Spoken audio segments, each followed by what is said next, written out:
Lou, what did you see that Utah was doing with their starting units, like the first and third quarter, to get ahead of what the game plan was? I just thought we came out flat at the top of the third. They're one of those teams where you can't really afford to do that. They play so methodical, and they have a really good system and different ways they like to play basketball. It was a 4-point game at half. They bust us open got it to about 18 in 3 minutes, and we just came out flat, weren't ready to play. With you're still down injuries or this many injuries, and then Tarek turns the ankle. What's the message to the team to try to push through? Just continue to play, continue to work. It's still early in the season. We hit a little turbulence right now and hit a little rough patch, but we got to have other guys step in. And we just got to continue to compete. I know Luke doesn't usually have to call plays for you. When you're in that kind of a rhythm, do some of the actions tilt towards the spots where you like to get it, or is it still just natural? Yeah, just playing basketball.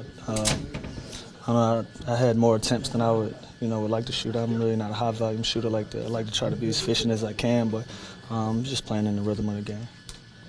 What did you think of Brandon? That was the first start at point guard. That's 19 years old, and he's a forward, really. Yeah, I thought he did a decent job. We've put him in a lot of different scenarios, and thought he's handled all of them pretty well, including tonight. He struggled a little bit as far as the numbers, and I know the team struggled. Do you talk to him and encourage him, or do you think he needs that, or is he somebody who doesn't really need that kind of It's up and down. I only say little things to Brandon and try not to cloud him. When you're so young, you have so many different people trying to give you advice, trying to help you out best you can.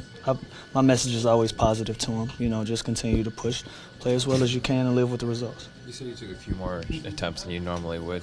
Are you trying to take on a little bit more, show a little bit more with the guys? We have to. We got guys down. Some guys are in my natural positions, and obviously I'm a scorer. So when you have a guy down that averages 16 points a game and Nick at 14 points a game, you try to close that gap. And I think JC and myself have tried to do that. What do you think's been the key with the chemistry that you and Jordan have established so far? We just take turns. I think we're both guys that need to play on the open floor and create opportunities for ourselves and our teammates. And we just bounce off of each other's energy.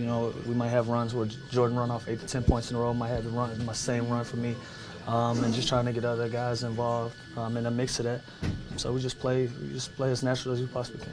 Is it beneficial to have, or why is it beneficial if he's on one side of the court and the other? Does the defense have, in other words, do you have more space if Jordan's out there? Yeah, you can't help either way. It's going to be difficult. A lot of teams have tried to blitz me, and they blitz, we give it to the big, swing it to the weak side, and now they got to deal with it on the other side of the floor.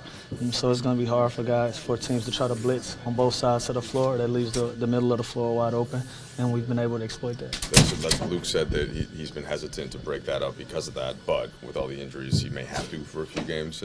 So how would that affect how you and Jordan play if you're not together? We're pros, man. We got to just whatever works for the team and whatever positions Luke has to put guys in that he thinks that's going to make us successful. We got to roll with it and just keep moving.